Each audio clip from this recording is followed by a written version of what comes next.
नमस्कार, मैं डॉक्टर अंशुल सिंह। आज हम नगरीय समाजशास्त्र के कोर्स BSOE 141 के तहत इकाई 11 का अध्ययन करेंगे, जिसमें मुख्य रूप से हम पड़ोस और गेटेड समुदाय का अध्ययन करेंगे। इससे पहले कि हम जाने कि पड़ोस क्या है या गेटेड समुदाय क्या है, हमें सबसे पहले ये समझना होगा कि जो नगरीय सामाजिक संरचना है, वो किन तत्वों से, किन आयामों से मिलके बनती है। तो सबसे पहले समझ लेते हैं कि नगरीय सामाजिक संरचना क्या होती है और उसको बनाने वाले कौन-कौन से तत्व होते हैं। तत्पश्चात हम पड़ोस और गेटेड समुदाय की अवधारणा को देखेंगे। जैसा हम सभी जानते हैं कि जो सामाजिक संरचना होती है, उसका संबंध जो सामाजिक संगठन के प्रमुख स्वरूप हैं, जैसे कि समूह हैं, संस्थाएं हैं या ऐसे संगठन हैं जो सामाजिक जीवन के किसी विशेष प्रतिमान का निर्माण करते हैं। इस दूसरे शब्दों में कहें तो सामाजिक संरचना अनेक प्रकार की संस्थाओं, समूहों, समितियों और व्यक्तियों की परिस्थिति और भूमिका को प्रभावित करने वाले जो नियम और मूल्य होते हैं, उन सब की एक क्रमबद्ध श्रृंखला कह सकते हैं। अब इसी प्रकार जब हम नगर संरचना की बात करते हैं तो हमको ये ध्यान में रखना चाहिए कि जो सभी नगर हैं, उनकी सामाजिक संरचना सभी नगरों की एक जैसी नहीं होती है। क्यों नहीं होती है? तो उसका कारण ये है कि जो कस्बे हैं या जो छोटे नगर हैं, उसमें जो सामाजिक संरचना है, उनमें व्यक्तियों के व्यवहार को जो प्रभावित करने वाले नियम होते हैं और जो विभिन्न प्रकार के संगठनों में परंपरा के तत्व होते हैं, वो अधिक देखने को मिलते हैं। जबकि अगर हम बड़े नगरों की बात करें, महानगरों की, वैश्विक नगरों की, तो उन नगरों की संरचना में आधुनिकता और परिवर्तन के तत्वों की प्रधानता अधिक होती है। हम ये कह सकते हैं कि नगरीय सामाजिक संरचना की जो प्रकृति है, उसको ज़्यादातर ग्रामीण सामाजिक संरचना से उसकी तुलना की जाती रही है। मर्टन जैसे समाजशास्त्रियों ने भी सामाजिक संरचना की विवेचना एक विशेष समाज में व्यक्तियों की सामाजिक परिस्थिति, अर्थात वे समाज में कौन सा पद किसी समय में धारण करते हैं और उसी पद के अनुसार वे कौन सी भूमिका निभाते हैं, उन भूमिकाओं के आधार पर करने पर बल दिया है। अगर पार्सन्स की बात करें तो उन्होंने नगरीय समाज में जो व्यवहार के विभिन्न प्रतिमान होते हैं, उन प्रतिमानों के आधार पर नगर की सामाजिक संरचना को स्पष्ट किया। फिर भी अगर एक सामान्य मत की हम बात करें या एक सामान्य तथ्य की हम बात करें, तो उसका मतलब ये है कि सामाजिक संरचना को हम सबसे सरल रूप में इस तरह से समझ सकते हैं कि वहाँ का संस्थात्मक ढांचा क्या है, अर्थात नगर समाज की विभिन्न सामाजिक संस्थाएं, सामाजिक नियंत्रण की प्रकृति के आधार पर नगरीय संरचना को समझा जा सकता है। जैसे कि परिवार है, पड़ोस है, सामाजिक नियंत्रण है, सामाजिक स्तरीकरण है, सामाजिक मूल्य है। ये सब ऐसी संस्थाएं हैं जिनके आधार पर किसी विशेष सामाजिक संरचना का निर्माण होता है। तो हम देखते हैं कि ये कुछ संरचना है, मतलब संरचना को निर्मित करने वाले कुछ तत्व हो गए। अब चूंकि जो सामाजिक संरचना है उससे संबंधित अनेक पक्ष हैं, अनेक संस्थाएं हैं, तो ये जो संस्था है जिसमें से एक हमारा पड़ोस भी है, उसको समझने से पहले अगर हम नगरीय सामाजिक संरचना की कुछ विशेषताएं समझ लें तो हमें अधिक आसानी होगी पड़ोस को समझने में। तो चलिए सबसे पहले हम बात कर लेते हैं कि नगरीय सामाजिक संरचना जो है उसकी विशेषताएं क्या-क्या होती हैं। अब जो नगरीय सामाजिक संरचना होती है वो बाकी के समाजों की संरचना से अलग इस रूप में होती है कि उसमें जो स्तरीकरण है, व्यक्ति की जो परिस्थिति है, भूमिकाएं हैं उसकी, जो धर्म है, परिवार हैं, ये जो संस्थाएं हैं, जो सांस्कृतिक संरचनाएं हैं, जो व्यक्तित्व की व्यवस्था है, व्यक्तियों के जो सामाजिक संबंध हैं, उनकी प्रकृति और नियंत्रण की जो व्यवस्था होती है, वो सरल समाज अर्थात जो हमारे जिन्हें हम कहते हैं जनजातीय समाज कह लीजिए, ग्रामीण समाज कह लीजिए, जो छोटे-छोटे समाज हैं, उनकी तुलना में बहुत भिन्न होती है। तो विशेषता की बात करें तो क्या है कि नगरीय सामाजिक संरचना में जो स्तरीकरण होता है उसकी प्रकृति जो है वो खुली हुई होती है। अब खुली और बंद का क्या आशय है? खुली से आशय ये है कि जहाँ पर व्यक्ति की जो प्रतिष्ठा है, जो सामाजिक स्थिति है, उसका निर्धारण उसकी सफलता, शिक्षा, व्यवसाय, राजनीतिक शक्ति और व्यक्ति की योग्यता के आधार पर हो, उसे हम खुला स्तरीकरण करते हैं। अर्थात कि व्यक्ति जो है उसकी परिस्थिति में परिवर्तन वो कभी भी कर सकता है। अर्जित परिस्थिति के आधार पर व्यक्ति अपनी परिस्थिति में परिवर्तन कर सकता है। जबकि जो बंद स्तरीकरण वाले समाज होते हैं, वहां पर एक तो गतिशीलता भी कम होती है और दूसरा जो व्यक्तियों का जो निर्धारण होता है वो जाति, उनकी आयु, उनकी लिंग, इसके आधार पर होता है। तो ये जो स्तरीकरण की व्यवस्था होती है वो बंद कहलाती है। तो अगर हम नगरीय समाज में देखते हैं तो वहां पर हमें स्तरीकरण की खुली व्यवस्था देखने को मिलती है। अब फिर हम बात करें कि नगरीय सामाजिक संरचना में जो भूमिकाएं और परिस्थिति होती है उनकी बहुलता होती है। तो जैसा कि हम समाजशास्त्र के विद्यार्थी हैं तो हम ये समझ सकते हैं कि परिस्थिति का क्या अर्थ है और भूमिका का क्या अर्थ है। प्रत्येक परिस्थिति से एक भूमिका अवश्य जुड़ी हुई होती है और परिस्थिति वो होती है जो व्यक्ति किसी समय विशेष में एक पद समाज में धारण करता है।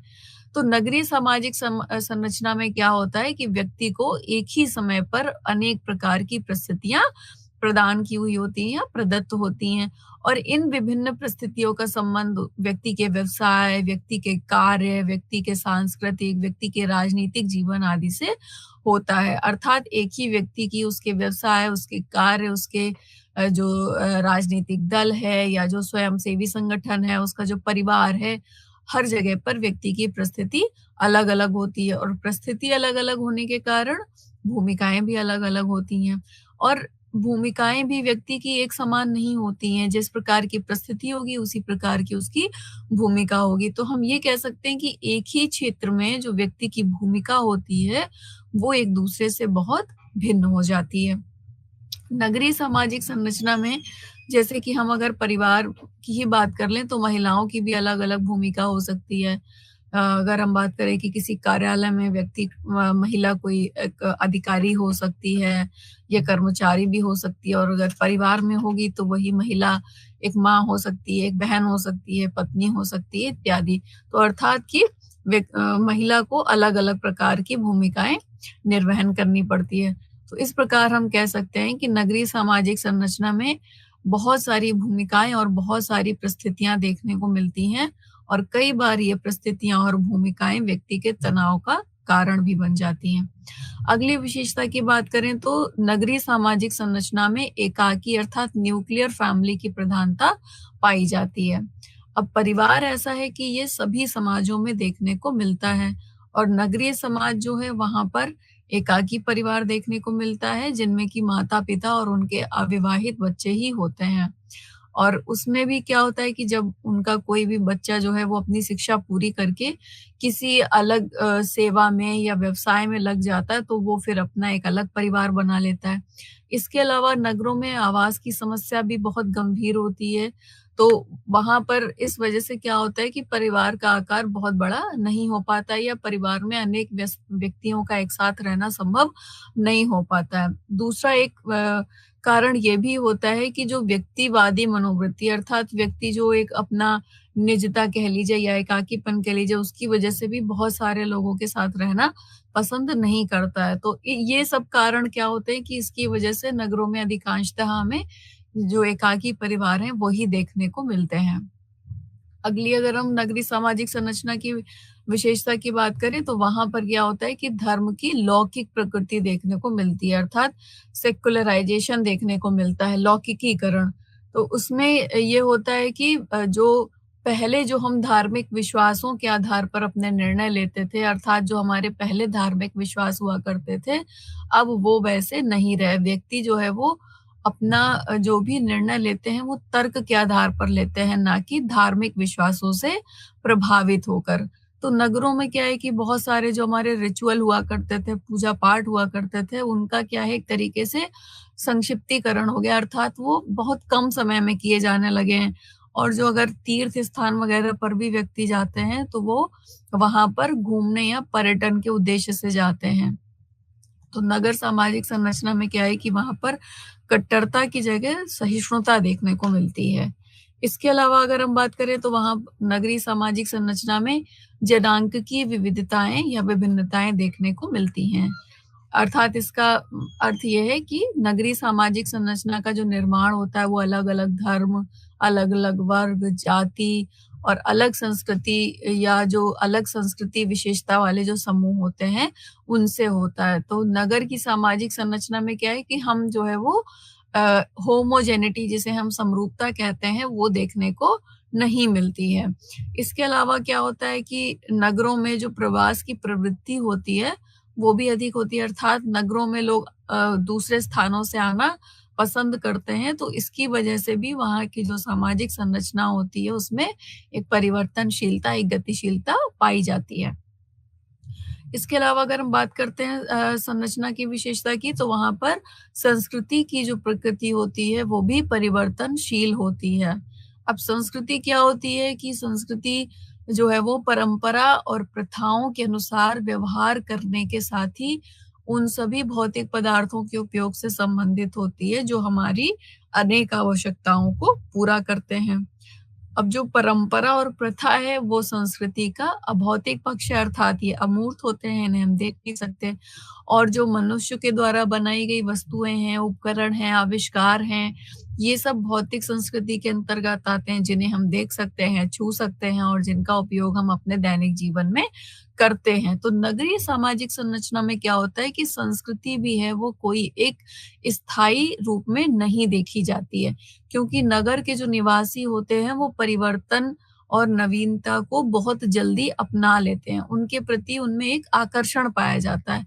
तो जिन व्यवहारों को सांस्कृतिक व्यवहारों की श्रेणी में रखा जाता है, उन वो व्यवहार जो है वो नगरीय सामाजिक संरचना में तेजी से बदलते रहते हैं और इसीलिए कहा जाता है कि नगरीय संस्कृति भी स्थायी संस्कृति नहीं होती है, क्योंकि वहाँ के लोग जो होते हैं वो परिवर्तनों को जल्दी-जल्दी अपनाते रहते हैं। फिर हम अगली विशेषता की बात करते हैं। नगरीय सामाजिक संरचना में सामाजिक जो संबंध होते हैं वो अस्थायी होते हैं, अर्थात उनमें स्थायित्व का अभाव पाया जाता है। अब जो सामाजिक संबंध हैं वो सामाजिक संरचना का एक प्रमुख आधार माने जाते हैं। अब चूंकि नगर का आकार भी बड़ा होता है, वहाँ अनेक व्यक्ति निवास करते हैं, तो प्रत्येक व्यक्ति के जो हित होते हैं वो अलग-अलग होते हैं और इसकी वजह से जो ये संबंध होते हैं, ये किसी न किसी विशेष स्वार्थ की पूर्ति के उद्देश्य से बनाए जाते हैं। तो उनमें क्या होता है कि कोई ज़रूरी नहीं है कि व्यक्ति का जो संपर्क होगा, जो संबंध है वो आमने-सामने के या प्रत्यक्ष संबंधों पर ही आधारित हो। वहाँ पर क्या होता है कि अधिकांश जो सामाजिक संबंध होते हैं, वे दूर संचार के माध्यमों से स्थापित किए जाते हैं। और जैसे ही व्यक्ति का स्वार्थ पूरा हो जाता है, तो व्यक्ति का जो सामाजिक संबंध है, उसका स्वरूप भी बदल जाता है। तो इसलिए क्या होता है कि नगरीय सामाजिक संरचना में संबंधों का स्थायित्व देखने को नहीं मिलता है, जबकि सरल समाजों में जो सामाजिक संबंध होते हैं, वो स्थायी प्रकृति के होते हैं। तो ये कुछ विशेषताएँ थी नगरीय सामाजिक संरचना की। अब इन्हीं विशेषताओं के आधार पर हम पड़ोस को और पड़ोस की प्रकृति को समझने का प्रयास करेंगे। तो चलिए जानते हैं कि नगरीय पड़ोस का क्या अर्थ है और उसकी क्या-क्या विशेषताएँ होती हैं। अब सामाजिक संरचना के अंतर्गत अगर हम देखें, तो पड़ोस एक विशेष प्रकार का समूह भी होता है और साथ-साथ एक संस्था भी है। अगर समूह के रूप में बात करें, तो पड़ोस एक अनौपचारिक समूह है और एक प्राथमिक समूह है, जैसा कि कूले ने पड़ोस को प्राथमिक समूह के अंतर्गत रखा था। उन्होंने परिवार, पड़ोस और क्रीड़ा समूह को प्राथमिक समूह की संज्ञा दी थी। इसमें क्या होता है कि ये ऐसा समूह है जिसमें जो लोग होते हैं, वो एक सीमित क्षेत्र में घनिष्ठ संबंधों के आधार पर एक दूसरे से बंधे हुए होते हैं। और अगर संस्था के रूप में पड़ोस की बात करें, तो कुछ सांस्कृतिक और नैतिक नियमों की एक व्यवस्था होती है, जो सामुदायिक जीवन को विकसित करती है और ये साथ-साथ बच्चों के समाजीकरण का एक प्रमुख आधार भी होती है। अब अगर हम बात करें कि जो पड़ोस है वो गाँव में भी अलग है, कस्बे में भी अलग है और नगर में भी अलग है, अर्थात जो पड़ोस का स्थानीय क्षेत्र है उसकी प्रकृति हमें गाँव में, कस्बे में और नगर में हर जगह भिन्न-भिन्न रूप में देखने को मिलती है। अगर गाँव की बात करें तो गाँव को क्या कहा गया? लिटिल कम्युनिटी, लघु समुदाय कहा गया है। तो वहाँ पर क्या है कि छोटे से गाँव में रहने वाले जो सभी व्यक्ति हैं वो आपस में एक-दूसरे के पड़ोसी होते हैं। इसी तरह से अगर हम कस्बे की बात करें तो गाँव से थोड़ा-सा बड़ा होता है कस्बा, तो वहाँ पर क्या है कि एक कोई गली है या कोई अगर मोहल्ला है तो वहाँ पर आस-पास जो भी परिवार रहते हैं, जो लोग रहते हैं, उन परिवारों से मिलकर, उन व्यक्तियों से मिलकर पड़ोस का निर्माण होता है। और अगर छोटे नगर और बड़े नगरों में हम बात करें तो वहाँ भी पड़ोस की प्रकृति अलग देखने को मिलती है। छोटे नगर क्या होते हैं कि कस्बे का ही एक हम उनको विस्तृत रूप कह सकते हैं। तो वहाँ पर भी जो पड़ोस होता है, वो प्राथमिक संबंधों पर आधारित प्राथमिक समूह होता है। और जब हम बड़े नगरों की बात करते हैं, तो वहाँ पर क्या है कि जो बीच में बसे हुए मोहल्ले होते हैं, वहाँ पर पड़ोस का महत्वपूर्ण स्थान होता है। लेकिन अगर हम नगर के बाहरी हिस्सों की बात करें, तो वहाँ पर जो नई-नई कॉलोनियाँ विकसित होती हैं, वहाँ पर पड़ोस की प्रकृति पुराने पड़ोस की तरह देखने को नहीं मिलती है। और अगर हम पड़ोस को ये मान लें कि एक-दूसरे के निकट रहने वाले विभिन्न परिवारों का समूह है, तो जो नगरीय पड़ोस है, उसकी विशेषताएँ प्राथमिक समूह से अब नहीं मिलती हैं। बहुत सारी उसमें भिन्नताएँ देखने को मिलती हैं। नगर में ये भी हो सकता है कि जो परिवार एक-दूसरे के आस-पास रह रहे हों, लेकिन उनकी प्रकृति भी एक-दूसरे से अलग होती है।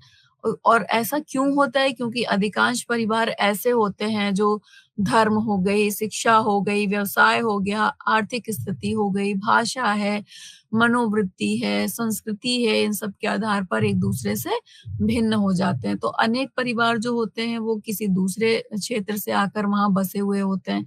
तो इस स्थिति में क्या होता है कि भले ही परिवार भौतिक रूप से एक-दूसरे के निकट होते हैं, लेकिन फिर भी उनमें बहुत सारे अंतर देखने को मिलते हैं।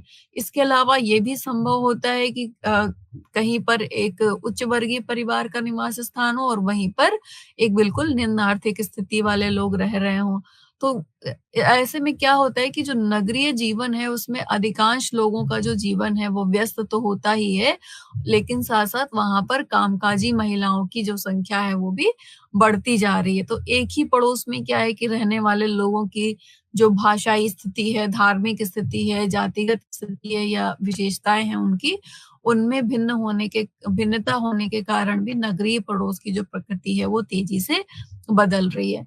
तो चलिए देख लेते हैं कि नगरीय पड़ोस की कौन-कौन सी विशेषताएँ हैं। और ये विशेषताएँ ध्यान रखिएगा कि हम इनकी वर्तमान प्रकृति की बात कर रहे हैं। अर्थात हम परंपरागत पड़ोस की बात नहीं कर रहे हैं, बल्कि वर्तमान में जो नगरों में पड़ोस का स्वरूप देखने को मिल रहा है, उसके आधार पर नगरीय पड़ोस की विशेषताएँ हम बता रहे हैं। तो हम देखते हैं कि नगरीय पड़ोस में प्राथमिक संबंधों का अभाव देखने को मिलता है।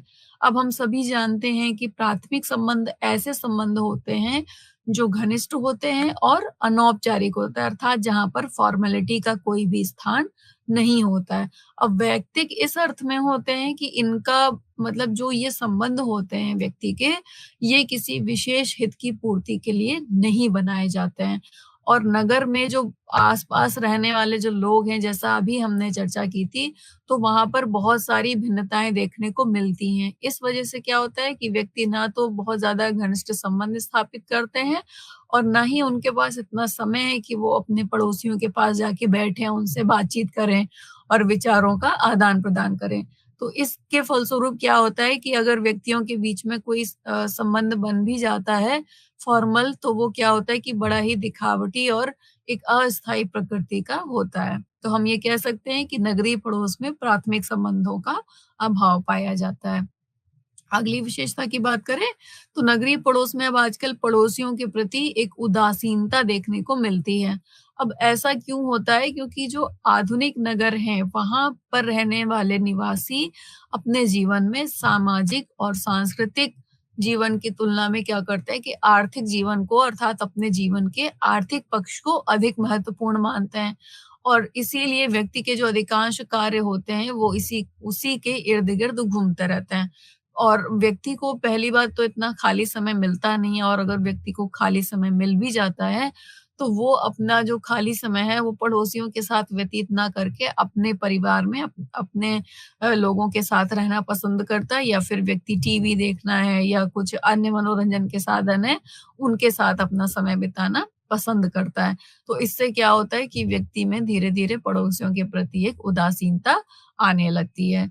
और इससे क्या होता है कि जो एक-दूसरे के आस-पास जो लोग रहते हैं, उनमें इस सीमा तक घनिष्ठ संबंध समाप्त हो जाते हैं कि वहाँ पर जो एक परंपरागत रूप हम पड़ोस का देखते थे या देखने को मिलता था, वैसा कुछ भी अब वहाँ देखने को नहीं मिलता है।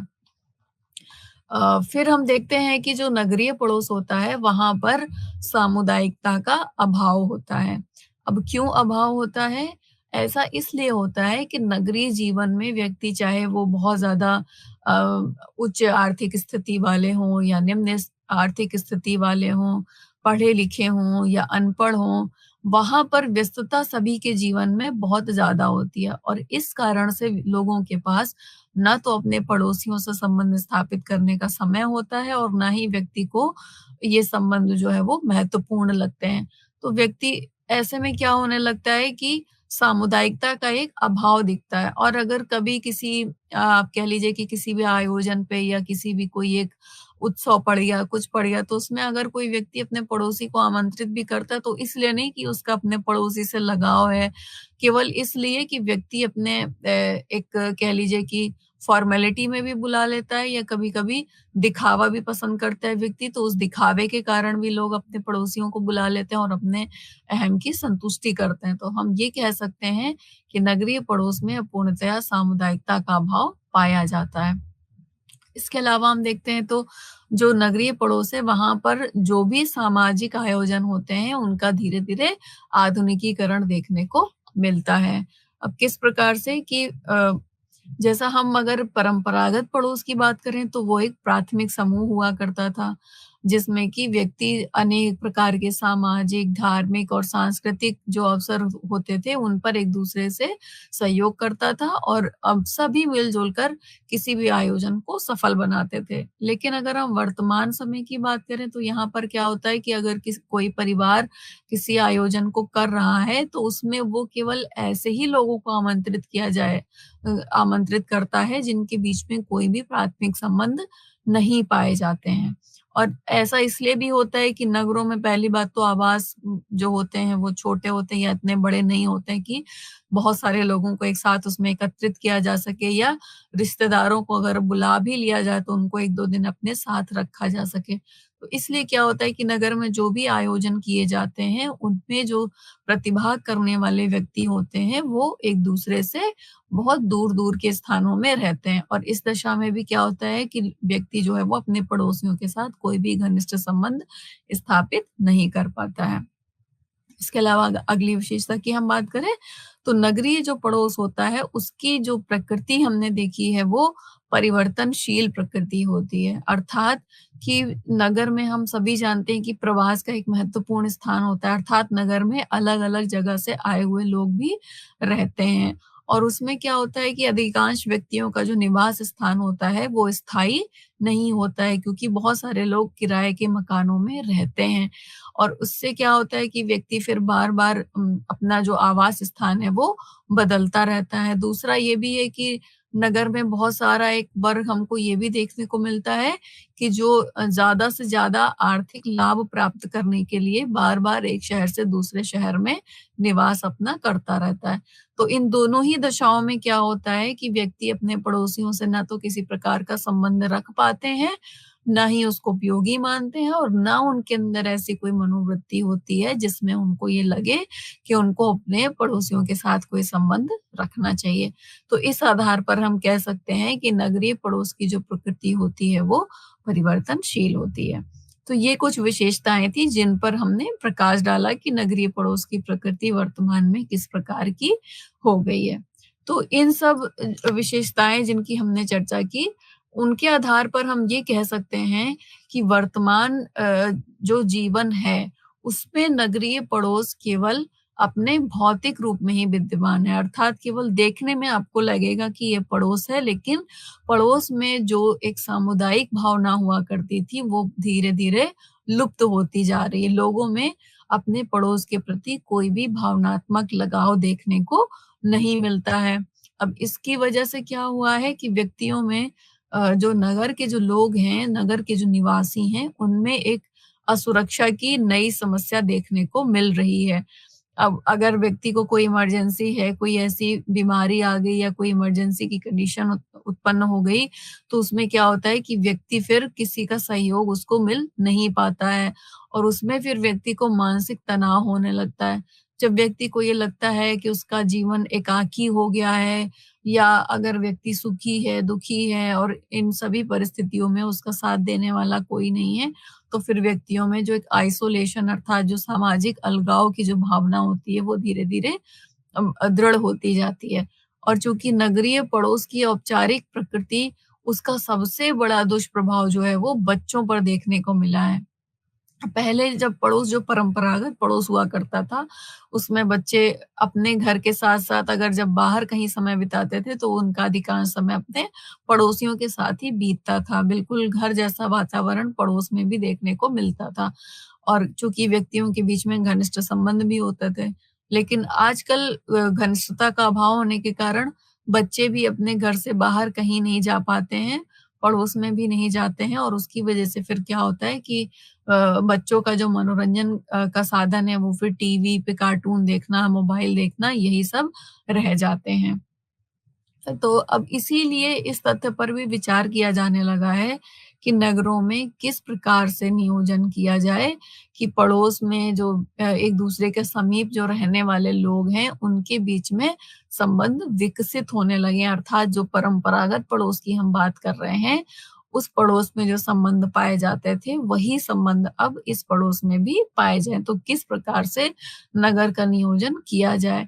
और यही तथ्य को ध्यान में रखते हुए अब जो नई कॉलोनियाँ बन रही हैं नगरों में, उसमें क्या होने लगा है कि पार्क भी बनने लगा है, सामुदायिक केंद्र बनने लगा है और जो धार्मिक केंद्र है उसमें जो है वो मतलब बनने लगे हैं। अर्थात कि एक ही स्थान पर व्यक्ति को सारी आवश्यकताएँ जो है वो मिलने लगी हैं। तो उससे क्या होता है कि फिर व्यक्ति एक-दूसरे के संपर्क में आता है ऐसे स्थानों पर जाने से और उनमें धीरे-धीरे घनिष्ठता की भावना बढ़ने लगती है।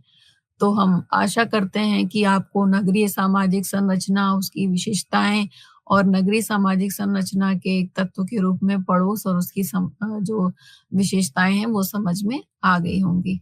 अगली हमारी जो अवधारणा है वो गेटेड समुदाय है।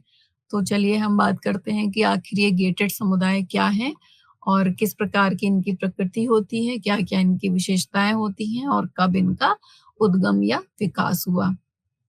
तो जैसा हम सब जानते हैं कि नगरों में जो जनसंख्या होती है उस वो जनसंख्या दिन-प्रतिदिन बढ़ती जा रही है और नगरों में अनेक प्रकार के सार्वजनिक संस्थान होते हैं, आवासीय जो आप कह लीजिए भवन होते हैं, सार्वजनिक भवन होते हैं, विश्वविद्यालय होते हैं, अर्थात अनेक प्रकार के संस्थान देखने को मिलते हैं। और पिछले कुछ दशकों की बात करें तो अनेक प्रकार नगरों में अनेक प्रकार के गेटेड समुदायों का प्रचलन भी धीरे-धीरे बढ़ रहा है। अब ये गेटेड समुदाय क्या हैं? तो ये गेटेड समुदाय जो हैं वो सामुदायिक आवास हैं, ऐसे आवासीय स्थल हैं जो नगरों के मतलब एक तरीके से कह लीजिए कि जो संगठन है उनके लिए चुनौती बन गए हैं। ये नई प्रकार की आवासीय संरचनाएँ तो हैं ही लेकिन साथ-साथ इनमें अनेक प्रकार के सामाजिक और राजनैतिक सरोकार भी देखने को मिलते हैं। तो अगर हम इन गेटेड समुदायों के उद्गम की बात करें, तो हमें ये 19वीं शताब्दी में देखने को मिले। मतलब वहाँ से इनकी शुरुआत कही जा सकती है। तो जो नए-नए औद्योगिक नगर थे, वहाँ पर क्या था कि व्यक्ति जो है वो अलग-थलग रहना और शांत वातावरण में रहना व्यक्ति को अच्छा लगने लगा। एक ये प्रवृत्ति व्यक्ति के अंदर उत्पन्न होने लगी कि हमें एक शांत वातावरण में और बाकी लोगों से अलग होकर रहना है। तो ये जो सुरक्षित आवासों में निवास करने की जो एक प्रकृति थी, वो रुझान सबसे पहले पश्चिमी देशों में लोकप्रिय हुआ अर्थात वहाँ के लोगों में ये मनोवृत्ति देखने को मिली और अगर विशेष तौर पे हम बात करें तो अमेरिकी समुदाय में ऐसा देखने को मिला। तो हम ये कह सकते हैं कि जो गेटेड मतलब समुदाय हैं या गेटेड जो पड़ोसी हैं, उनका उद्देश्य भी क्या है कि आरामदायक होने चाहिए और वहाँ पर जो व्यक्ति की प्राइवेसी अर्थात जो निजता है, उसका संरक्षण होना चाहिए। इसीलिए जो इस प्रकार के समुदाय होते हैं, वो स्थानीय स्थितियों के अनुकूल अलग-थलग प्रकृति के और अनेक प्रकार की विशेषताओं के साथ तैयार किए जाते हैं। तो अगर हम उदाहरण के तौर पे देखें तो जो दक्षिण अफ्रीका के गेटेड समुदाय थे, वहाँ पर वो नस्लवाद और रंग-भेद को ध्यान में रखकर बनाए गए। तो इसी आधार पर अब हम कह सकते हैं कि जो गेटेड समुदाय हैं, वो प्रायः एक किलेबंद एन्क्लेव कहे जाते हैं और ये निजी आवास जो होते हैं, ये निर्माण संस्थाओं द्वारा निर्मित आवास होते हैं। इनमें सुरक्षा के अनेक इंतज़ाम होते हैं और इन आवासों का यह उत्तरदायित्व होता है कि इसमें जो रहने वाले लोग हैं, उनको सभी प्रकार की सुविधाएँ मिल सकें। तो हम ये कह सकते हैं कि गेटेड समुदायों में जो जिम्नेज़ियम होते हैं, चिल्ड्रन पार्क होते हैं, बाज़ार होते हैं, रेस्टोरेंट होते हैं, मनोरंजन के केंद्र होते हैं, खेल के मैदान होते हैं, टहलने के लिए अलग स्थान होता है, स्विमिंग पूल होता है और भी अनेक प्रकार की सुविधाएँ देखने को मिलती हैं। तो यही जो सुविधाएँ होती हैं, वो गेटेड समुदाय को जो सह-स्वामित्व वाले आवास हैं और अपार्टमेंट हैं, उनसे थोड़ा-सा भिन्न कर देती हैं। अर्थात हम ये कह सकते हैं कि गेटेड आवास की जो एक चारदीवारी जो बन जाती है, उसके अंदर जो निवास करने वाले लोग होते हैं, वे नगरीय जीवन का पूरा-पूरा आनंद लेते हैं। इसके अलावा गेटेड समुदाय की विशेषता ये भी होती है कि ये अनेक प्रकार से लोगों को आकर्षित करती है। क्यों आकर्षित करती है? क्योंकि वहाँ पर जो लोग रह रहे हैं, उनको प्रदान की जाने वाली सुरक्षा व्यवस्था, उनको मिलने वाली निजता, उनके जीवन की गुणवत्ता और जो ज़रूरी आवश्यकताएँ हैं जैसे कि गैस है, पानी है, हवा है और जो स्वच्छ इमारतें हैं, स्वच्छ वातावरण है, हरियाली है और 24 घंटे जो एक निगरानी की जो व्यवस्था होती है, ये सब व्यवस्थाएँ, ये सब सुविधाएँ व्यक्तियों को आकर्षित करती हैं। तो ये गेटेड समुदाय की कुछ विशेषताएँ हैं। इसके इसके अलावा एक प्रमुख विशेषता यह भी है कि यहाँ पे समुदाय के जो लोग होते हैं, वे एक-दूसरे से संपर्क में रहते हैं और क्यों रहते हैं, उसके पीछे कारण ये होता है कि उनका जो गेटेड समुदायों में एक सामुदायिक संघ पाया जाता है, जो कि वहाँ पर रहने वाले लोगों को नियंत्रित करता है और ये जो संघ होते हैं, ये संविदात्मक होते हैं अर्थात इनकी प्रकृति संविदात्मक होती है और जो पड़ोस स्तरीय संचालन की सुविधाएँ होती हैं, वो भी ये संघ जो है वो प्रदान करते हैं। और इस आवास स्थल में रहने वाले सभी लोग हैं, उनकी संपत्ति और उनके जो अन्य हित होते हैं, उनके सभी दायित्व भी प्रशासन द्वारा निभाए जाते हैं और उनसे संबंधित नियमों का निर्माण भी किया जाता है। इसके अलावा इन समुदायों में जो सदस्य होते हैं, जो ये इनके संघ हैं, इनका चुनाव भी किया जाता है और ये चुनाव जो है वो वहाँ के रहने वाले निवासी ही मिलकर करते हैं। इसके अलावा जो ये संघ नियम बनाता है कोई, तो फिर उन नियमों को सभी निवासियों को मानना पड़ता है अर्थात सभी निवासी उन नियमों को मानने के लिए बाध्य होते हैं और जो संघ उनको सेवाएँ देता है उसके बदले वो कोई एक धनराशि जो है वो प्रति महीना, प्रति वर्ष या जो भी वो संघ द्वारा तय की गई होगी अवधि, उसमें वो एक धनराशि प्रदान करते हैं। जैसे कि हम आजकल अपने आस-पास भी देखते हैं जो अपार्टमेंट वगैरह होते हैं, जो सोसाइटीज़ होती हैं, तो वहाँ पर भी जो मेंटेनेंस चार्जेज़ लिए जाते हैं, तो वही मेंटेनेंस चार्जेज़ की यहाँ पर बात हो रही है। तो ये कुछ विशेषताएँ थी। अब लेकिन चूँकि हम ये देख रहे हैं कि गेटेड समुदाय में अनेक प्रकार की सुविधाएँ हैं, एक निश्चित क्षेत्र में व्यक्ति को अपने जीवन जीने के लिए लगभग सभी आवश्यकताएँ की पूर्ति हो जा रही है, सभी उसकी ज़रूरतें एक निश्चित आवासीय क्षेत्र में, आवासीय परिसर में उपलब्ध हो जा रही हैं। लेकिन फिर भी गेटेड समुदाय की आलोचना भी अनेक विद्वानों द्वारा की गई है और की जाती रही है, की जा रही है। तो क्यों की जा रही है? चूँकि अब ये है कि जो गेटेड समुदाय हैं, इनकी पॉपुलैरिटी, इनकी लोकप्रियता दिन-प्रतिदिन बढ़ती जा रही है और उसका सबसे बड़ा कारण ये है कि यहाँ पर निवास करना सबसे ज़्यादा सुरक्षित होता है क्योंकि 24 घंटे निगरानी की एक व्यवस्था वहाँ पर उपलब्ध होती है। तो अब क्यों ऐसा होता है? लेकिन यही जो स्थिति है कि व्यक्ति या जो निवासी हैं वो पूरी तरह से सुरक्षित हैं, उनकी जो सुरक्षा व्यवस्था है वो पूरी तरह से चाक-चौबंद है, लेकिन फिर भी इसकी आलोचना की जाती रही है। और क्यों की जाती रही है?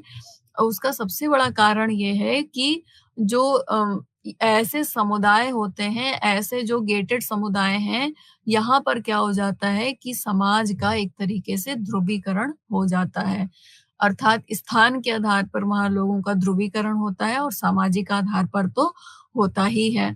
तो जो आलोचना करने वाले विद्वान हैं, उनका ये कहना है कि चारों तरफ से हम वहाँ पर जो रहने वाले लोग हैं, उन्होंने एक दीवार खींच ली, अपना एक अच्छा-सा रहने का एक निवास स्थान बना लिया। लेकिन क्या ये जो बाकी का समाज है, उससे कटकर रहने की जो आदत है, क्या ये वास्तव में उचित है? क्या ये बाकी समाज के लिए सही है? अब वहाँ पर जो लोग हैं उनका अपना निजी स्वार्थ है कि वो शांत वातावरण में रहें, एक जो साफ-सुथरा स्वास्थ्य है उसके अनुकूल रहें, उस वातावरण के अनुकूल रहें और बाकी नगर में जो फैली हुई गंदगी है, जो प्रदूषण है और जो वहाँ होने वाली आपराधिक गतिविधियाँ हैं, जो क्रिमिनल एक्टिविटीज़ हैं, वहाँ से वो लोग दूर रहें। लेकिन यही मनोवृत्ति क्या होती है कि व्यक्ति को धीरे-धीरे बाकी समाज से अलग करने लगती है, व्यक्ति को काटने लगती है। तो अब क्या होता है कि जो गेटेड समाज में रहने वाले लोग हैं, वो शेष समाज से अपने आप को अलग-थलग कर लेते हैं और फिर उनको क्या होता है कि वो केवल उन्हीं लोगों के संपर्क में रहते हैं जो उसके आस-पास होते हैं, अर्थात उस बंद परिसर में जो लोग हैं, उन्हीं के संपर्क में आते हैं। तो ये भी स्थिति अगर हम देखें तो अच्छी नहीं, क्योंकि व्यक्ति का जो सामाजिक संपर्क का जो दायरा होता है, वो बहुत ही सीमित हो जाता है। तो व्यक्ति को इतना ज़्यादा सीमित भी नहीं रहना चाहिए, चूँकि मनुष्य, जैसा कि कहा भी गया है कि मनुष्य एक सामाजिक प्राणी है। तो अगर व्यक्ति इतना सीमित होके रहेगा तो उसकी जो एक हम कह सकते हैं कि जो उसको एक एक्सपोज़र मिलना चाहिए वो भी नहीं मिलता और व्यक्ति की जो एक मानसिकता है, गतिशीलता है, वो धीरे-धीरे क्या होती है कि संकुचित होती जाती है। तो अब ये क्या है, इसके अलावा अगर हम देखें तो गेटेड समुदाय एक तरीके से हम कह सकते हैं कि ये कब्ज़ा भी एक तरीके से हो जाता है। अब क्यों कब्ज़ा हो जाता है कि भई जहाँ पर वो रह रहे हैं, तो व वहाँ की जितनी भी भूमि है, वो केवल वहाँ के निवासी ही उसका प्रयोग कर सकते हैं। बाकी के जो हिस्से में रहने वाले लोग हैं, वहाँ वो लोग उस भूमि का प्रयोग नहीं कर सकते हैं। तो एक तरीके से ये भेदभाव की जो व्यवस्था है, उसको भी बढ़ावा देते हैं गेटेड समुदाय। चूँकि क्या है कि एक स्थान पर व्यक्ति बाकी लोगों से अलग हो गए और जो जिस भूमि पर वो रह रहे हैं, वो उस भूमि को अपना उस पर स्वामित्व मानने लगते हैं और ये सोचते हैं कि बाकी लोगों को यहाँ आने की अनुमति नहीं होनी चाहिए। तो ये क्या है कि एक तरीके से जो निम्न वर्ग के लोग हैं या जिनको हम गरीब भी कह सकते हैं, उनको क्या है कि सार्वजनिक स्थलों से वंचित कर देने की भी एक व्यवस्था है। तो इसलिए भी गेटेड समुदायों की आलोचना की जाती है। इसके अलावा अगर मार्क्सवादी विचारकों के दृष्टिकोण से हम देखें, तो जो ये नगरीय विकास की व्यवस्था है और जिन लोगों के हाथ में ये व्यवस्था रहती है, वो लोग पूंजीवादी प्रवृत्ति को, पूंजीवादी सोच को मानने वाले लोग होते हैं। और ये जो इनकी पूंजीवादी सोच होती है, ये क्या है कि पूरे नगर को अलग-अलग समूहों में, अलग-अलग आवास परिसरों में रहने के लिए मनुष्य को बाध्य कर देती है। ये सभी जो क्षेत्र होते हैं, ये भी नगर के अलग-अलग क्षेत्रों में स्थित होते हैं और चूँकि नगर में हम सभी जानते हैं कि अलग-अलग सामाजिक स्थिति वाले लोग रहते हैं, तो जिसकी जैसी स्थिति होती है, व्यक्ति अपनी आर्थिक स्थिति के आधार पर ही अपने लिए आवासीय स्थल खरीद पाते हैं या फिर किराए पर रहते हैं। तो इससे ये स्पष्ट होता है कि ये जो स्थिति है, ये जो मनोवृत्ति है, ये जो प्रवृत्ति है, ये एक तरीके से भौगोलिक अलगाव को उत्पन्न करती है। और सरकार की भी मंशा क्या होती है कि जो इस प्रकार के गेटेड समुदाय हैं, इनको प्रोत्साहित करती है कि जो एलीट क्लास है, जिसे हम अभिजात वर्ग कहते हैं, उनको उनकी जो मनोवृत्ति है, उसको भी सरकार कहीं न कहीं बढ़ावा देती है। इसके अलावा क्या होता है कि जो इस तरीके के समुदाय बनाने वाले जो लोग होते हैं, निर्माण करने वाले जो लोग होते हैं, अर्थात जो रियल एस्टेट जिसे हम कहते हैं, वहाँ के जो लोग हैं, वो नगर की जो सामाजिक और भौतिक परिस्थितियाँ हैं, उनसे भली-भाँति परिचित होते हैं और उपभोक्ता अर्थात कंज़्यूमर कैसा चाह रहा है, उसकी प्राथमिकता क्या है, व्यक्ति जब किसी क्षेत्र को अपने आवास स्थान के रूप में चुनता है, तो वो बहुत सारी सुविधाओं को ध्यान में रखता है, जैसे कि उसका कार्यस्थल वहाँ से कितना दूर है, आस-पास में मनोरंजन के कौन-कौन से साधन हैं, बाज़ार कितनी दूर पर है, यातायात के साधन उसको मौजूद हैं कि नहीं हैं। तो ये क्या है कि इसकी वजह से मतलब जो व्यक्ति की आवश्यकताएँ हैं, तो बिल्डर भी ये जो रियल एस्टेट के लोग हैं, वो इस प्रकार के समुदायों का निर्माण करते हैं और इसीलिए गेटेड समुदाय आजकल ज़्यादा प्रचलन में आ गया है क्योंकि व्यक्ति की जो आवश्यकताएँ हैं, वो सभी आवश्यकताएँ एक निर्धारित भौगोलिक क्षेत्र में, एक निर्धारित स्थान में ही उपलब्ध करा दी जाती हैं। तो ग्राहकों को भी ये पसंद आता है कि उनको अपनी ज़रूरतों के लिए अलग-अलग स्थानों पर भटकना नहीं पड़ेगा और एक ही स्थान पर उनकी अधिकाधिक आवश्यकताएँ पूर्ण हो जाया करेंगी। तो इसीलिए व्यक्ति जो है वो अपने आवास स्थान के लिए गेटेड समुदायों को ही प्राथमिकता देने लगा है। इसके अलावा अगर गेटेड समुदाय की बात करें, तो यहाँ पर जो एक सामाजिक संपर्क होता है, जो सामाजिक भावना होती है, सामुदायिक भावना होती है, उसका भी अभाव देखने को मिलता है। अभी जैसे हमने बात की कि जो नगर विकास की योजनाएँ हैं या जो रियल एस्टेट के लोग हैं, वो चूँकि उपभोक्ताओं की आवश्यकताओं को ध्यान में रखकर ऐसे निवासों का निर्माण कर रहे हैं, तो जो कि भेदभाव को बढ़ावा दे रही हैं और इसकी वजह से क्या है कि जो अनेक नागरिक समूह हैं, उनके बीच अलगाव और जो एक भेदभाव है उसकी जो प्रवृत्ति है, उसकी जो मान्यता है, उसकी जो प्रकृति है, वो बढ़ रही है और इसका दुष्प्रभाव क्या होगा कि लोगों के बीच में जो सामाजिक संपर्क हुआ करता था, जो सामुदायिक भावना हुआ करती थी, वो धीरे-धीरे समाप्त हो जाएगी। इसके अलावा बहुत सारे सर्वेक्षण हो रहे हैं और उनसे यह तथ्य निकल कर सामने आया है कि गेटेड समुदाय जब से चलन में आए हैं, तब से लोगों के मन में ईर्ष्या और क्रोध की भावनाएँ अत्यधिक देखने को मिल रही हैं। और उनके मन में ईर्ष्या किन लोगों के प्रति है? जो इन गेटेड समुदायों में नहीं रहते हैं, अर्थात उनके निवासी नहीं हैं। तो इसके अलावा ये भी होता है कि गेटेड समुदाय में जो लोग रहते हैं, वो बाकी के जो लोग हैं, जो भिन्न सामाजिक और सांस्कृतिक समूह हैं, उनको अपने संपर्क में आने से निषेध कर देते हैं, उनको रोक देते हैं और इसलिए क्या होता है कि उस निवास स्थान के बाहर के जो लोग हैं, उनसे उनका कोई भी संपर्क बन ही नहीं पाता है। जैसा हमने पहले भी चर्चा की इस बात की कि व्यक्ति को जो है वो धीरे-धीरे मानसिक और सामाजिक रूप से उसका दायरा जो है वो संकीर्ण और संकुचित होने लगता है। इसके अलावा बहुत सारे ऐसे अध्ययन हुए हैं, जिनमें ये पाया गया कि जो गेटेड आवासीय परिसर हैं, उसमें अधिकांशतः उच्च वर्ग के लोग रहते हैं। अब उच्च वर्ग के इसलिए कि जो किसी स्थान पर इतनी सारी जो सुविधाएँ उपलब्ध होंगी, तो ये स्वाभाविक है कि उस स्थान का जो दाम होगा खरीदने का, वो भी महँगा ही होगा। तो वो उस दाम को अफ़ोर्ड कर पाना, उस मूल्य पर आवास स्थान ले पाना, खरीद पाना हर किसी के लिए मुमकिन नहीं होता है, तो वहाँ पर क्या है कि गेटेड आवासीय परिसर जो होते हैं, वो उच्च आय वर्ग के लोग ही वहाँ पर रहते हैं। तो अब यहाँ पर क्या है कि जो व्यक्ति हैं, उनकी आदतें हैं, उनकी जीवन शैली है, तो जैसी व्यक्ति की खुद की जीवन शैली है, जैसी व्यक्ति की खुद की आदतें हैं, वैसे ही लोगों को वो अपने पड़ोस में रहना पसंद करते हैं, मतलब वैसे ही लोगों को वो अपने पड़ोसियों के रूप में स्वीकार कर पाते हैं। तो हम ये कह सकते हैं कि इस आधार पर जो गेटेड समुदाय में रहने वाले लोग हैं, उनमें एक समरूपता देखने को मिलती है क्योंकि वहाँ पर रहने वाले व्यक्तियों का आर्थिक और सामाजिक स्तर लगभग समान ही होता है। और इस तरीके की जो व्यवस्थाएँ हैं, जो स्थानिक व्यवस्थाएँ हैं, वो जातीय, आर्थिक और सामाजिक स्तरों के आधार पर निर्मित होती हैं और एक प्रकार से हम कह सकते हैं कि ये सभी नगर का जो है वो ध्रुवीकरण कर देती हैं और इसका परिणाम ये होता है कि फिर नगर में एक असमान विकास और या विषम जो विकास है उसकी वजह से नगर में एक असंतुलन उत्पन्न हो जाता है। तो इस प्रकार हमने इकाई 11 के अंतर्गत आज पड़ोस और गेटेड समुदाय की बात की।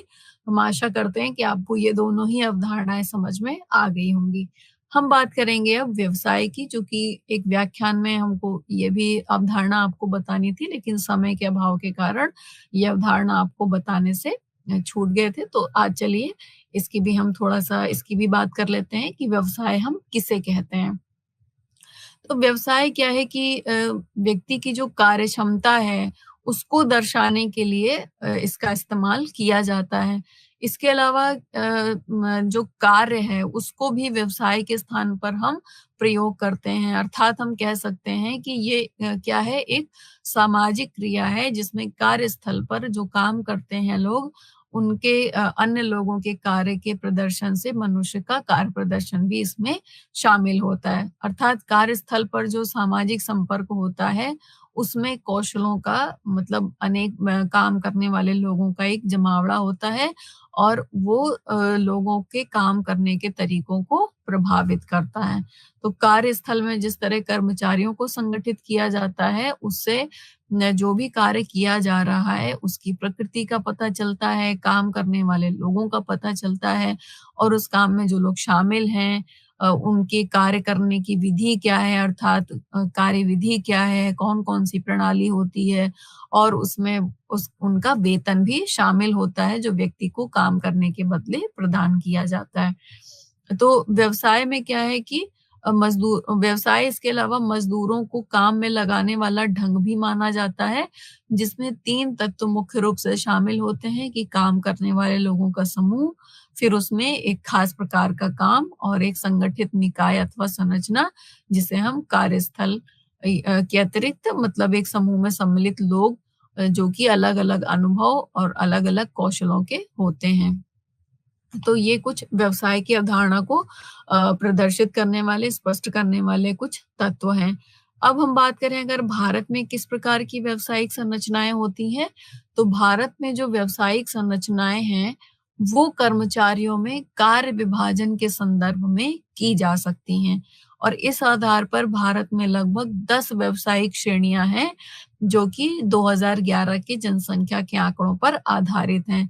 जिसमें मुख्य रूप से किसान, कृषि मजदूर, पशु समूह, जो वन से संबंधित कार्य करने वाले लोग हैं, मत्स्य पालन से संबंधित या उससे संबंधित गतिविधियों में लगे हुए लोग, खनन और उत्खनन में लगे हुए लोग, घरेलू निर्माण उद्योग में जो लोग लगे हैं, गैर घरेलू उद्योग में निर्माण और संसाधन में लगे हुए लोग हैं, आवास निर्माण, व्यापार, वाणिज्य, परिवहन, गोदाम, संचार, निजी, सरकारी और सरकार के भी औपचारिक और अनौपचारिक क्षेत्र में लगे हुए जो लोग हैं, इन सब से मिलकर व्यावसायिक श्रेणियों का निर्माण होता है। तो ये जो 10 श्रेणियां हैं, इसमें किसान, कृषि मजदूर, पशु, वानिकी, मत्स्य और उससे संबंधित गतिविधियों की पहली जो 3 श्रेणियां हैं, वो कृषि आधारित व्यवसाय माने जाते हैं और बाकी के जितने भी व्यवसाय हैं, वो सब गैर कृषि व्यवसाय के अंतर्गत आते हैं।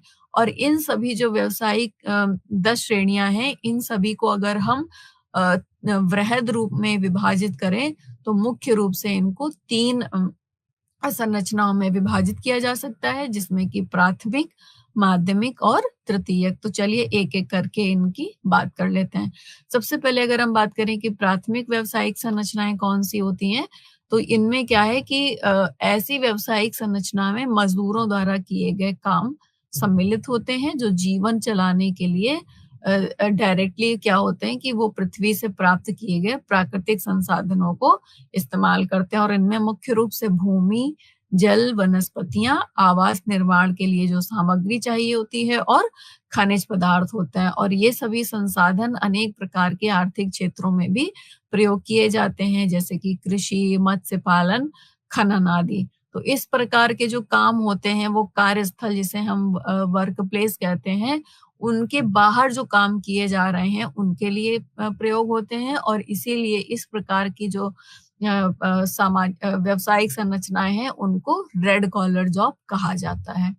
फिर हम बात करें दूसरे प्रकार की व्यावसायिक संरचनाओं की, जिन्हें हम माध्यमिक व्यावसायिक संरचनाएँ कह रहे हैं, तो उसमें क्या आती हैं, मुख्य रूप से उत्पादन गतिविधियाँ शामिल होती हैं, जैसे कि उत्पादन, आवास निर्माण या छोटे-बड़े स्तर के जो खनन कार्य हैं, माइनिंग जिसे हम कहते हैं, ये सब जो है वो माध्यमिक व्यवसायों में रखे जाते हैं।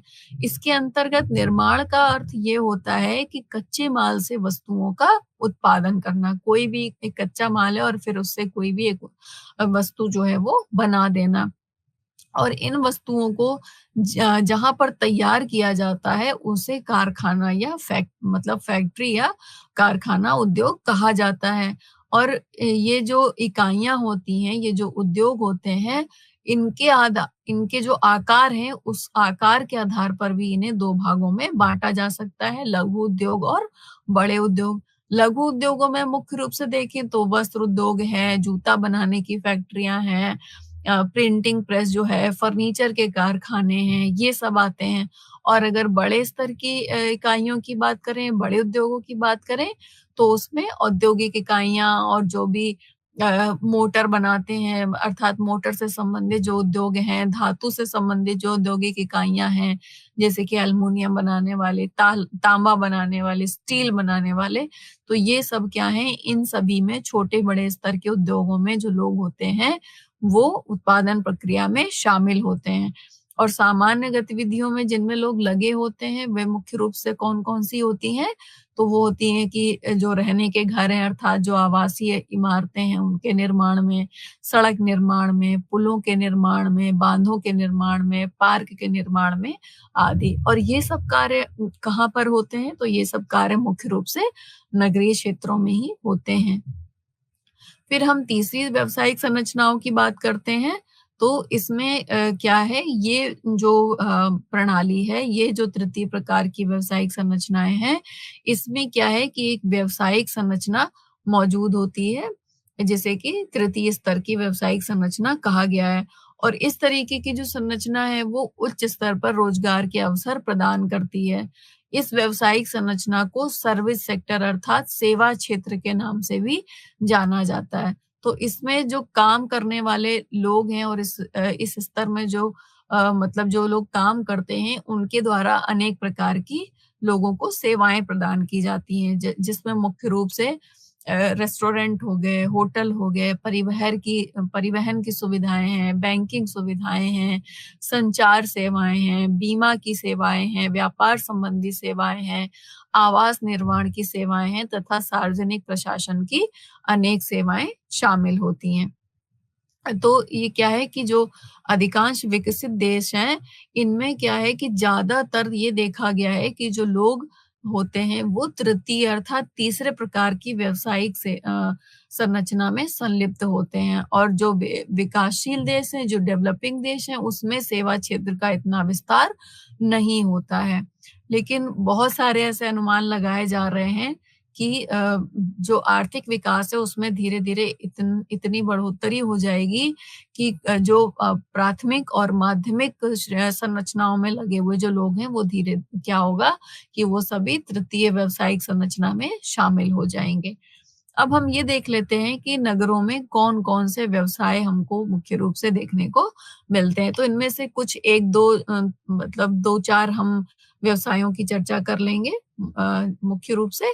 तो एक तो आते हैं कि नगरों में हम देखते हैं कि जो बहुत सारे लोग हैं वो सड़कों पर काम करने वाले लोग होते हैं, जिन्हें कि हम स्ट्रीट वेंडर के नाम से भी जानते हैं। और ये स्ट्रीट वेंडर जो होते हैं वो किसी भी देश की अर्थव्यवस्था का एक व्यापक अंग होते हैं। ये क्या करते हैं स्ट्रीट वेंडर्स की जो सार्वजनिक स्थान होते हैं, जैसे सड़क वगैरह पर, ये वहाँ पर अपना सामान बेचते हैं। कई बार ये गलियों में जा जाकर भी अपना सामान बेचते हैं। और क्या करते हैं कि जो वहाँ की औपचारिक अर्थव्यवस्था है, उसको एक आकार देने में अपनी महत्वपूर्ण भूमिका निभाते हैं। और इस तरीके के जो स्ट्रीट वेंडर्स होते हैं, ये हमको सभी नगरों में देखने को मिलते हैं, चाहे वे नगर छोटे हों या वे नगर बड़े हों। और ये क्या है कि अपना जो स्वरोजगार करते हैं, उनसे अपनी आजीविका कमाते हैं, जिसमें मुख्य रूप से रिक्शा चालक हो गए, सब्जी बेचने वाले हो गए, आइसक्रीम बेचने वाले हो गए या खाने-पीने की अन्य वस्तुएँ जैसे चाट है, पॉपकॉर्न है, ये सब बेचने वाले। कई बार हम देखते हैं कि कुछ कपड़े वाले भी जिन्हें हम फेरी वाले के नाम से जानते हैं, तो वे कपड़े भी गली मोहल्लों में जा जाकर बेचते हैं, जिसमें मुख्य रूप से सूट हैं। और सर्दियों के समय में हम देखते हैं कि गर्म सूट या शॉल वगैरह भी बेचने का काम करते हैं ये लोग।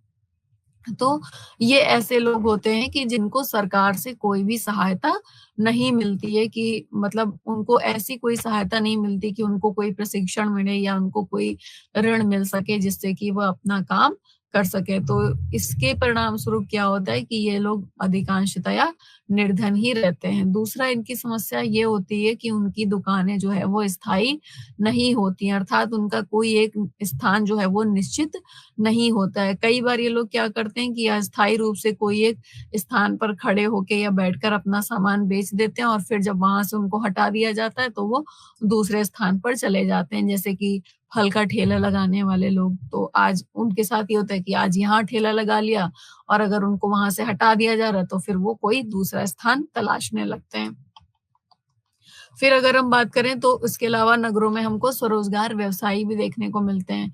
अब इसका अर्थ ये होता है कि जब कोई व्यक्ति अपना ही कोई काम करके अपनी आजीविका चलाता है। अब यहाँ पर ये भी ध्यान में रखना है कि गलियों में काम करना भी एक तरीके से स्वरोजगार व्यवसाय के अंतर्गत आता है, लेकिन व्यवसाय की दृष्टि से देखें तो स्वरोजगारी व्यवसाय के अंतर्गत वे लोग शामिल होते हैं जिनका अपना खुद का कोई बिज़नेस होता है, खुद का अपना कोई उद्यम होता है, जैसे कि किराने की दुकान चलाना।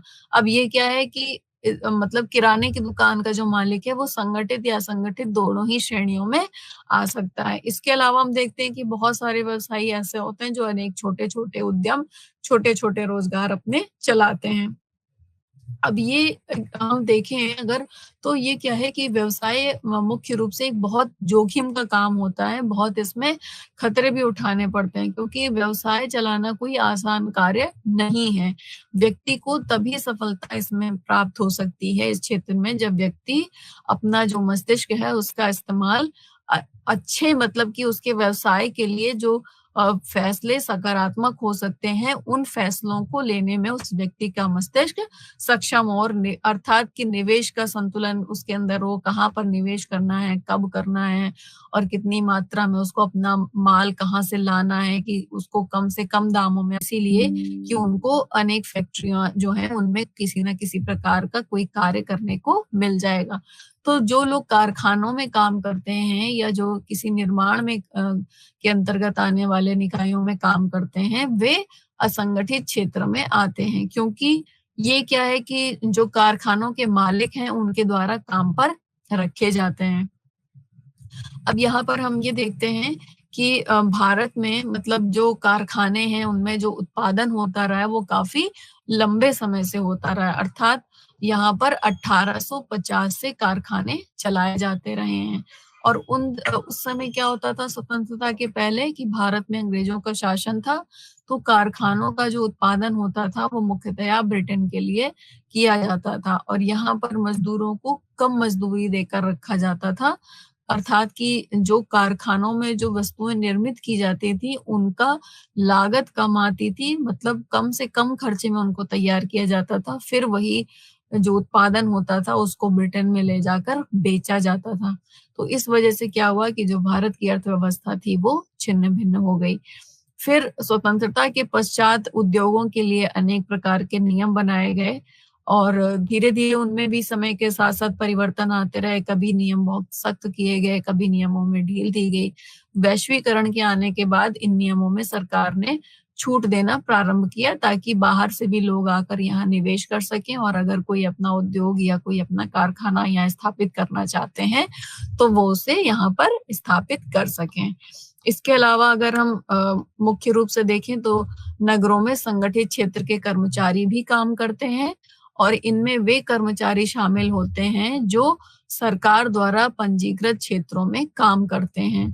अब इन संगठित क्षेत्र में जो कर्मचारियों की रोजगार की शर्तें होती हैं, वो बहुत ही कठोर होती हैं और ये जो शर्तें हैं, इनमें कोई परिवर्तन जल्दी देखने को नहीं मिलता है। अर्थात हम ये कह सकते हैं कि ये जो रोजगार होते हैं, वो नियमित प्रकृति के होते हैं और चूँकि ये स्वरूप जो है इनका स्थायित्व हो इसीलिए अनेक और नियम और शर्तें जो है वो बनाई जाती हैं। किसी भी कार्य क्षेत्र को संगठित क्षेत्र के रूप में स्थापित करना कोई इतना आसान कार्य नहीं है, क्योंकि इसके लिए क्या होता है कि सरकार की पूर्ण सहमति चाहिए होती है।